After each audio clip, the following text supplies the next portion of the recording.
Hi everyone, in front of me I've got Samsung Galaxy A33 and let me share with you how to allow unknown sources on this device. So first of all we have to enter the settings, and now let's scroll down to find the biometrics and security. Here let's scroll down again to find install unknown apps. Let's enter, and as you can see right here we've got the list of apps which are allowed or not allowed, just like in my case to install some content. So if you'd like to change it, for example, if you'd like to allow Chrome to install something, just tap on the switcher on it. And as you can see right now this option is active, but be aware that you're doing it on your own responsibility. Usually third-party apps aren't verified by the developers, so you may put your data and actually whole device at risk. So remember about that.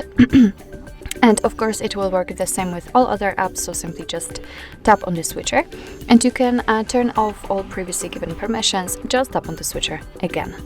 So actually this is it. This is how to allow unknown sources in your Samsung Galaxy A33. Thank you so much for watching. I hope that this video was helpful, and if it was, please hit the subscribe button and leave the thumbs up.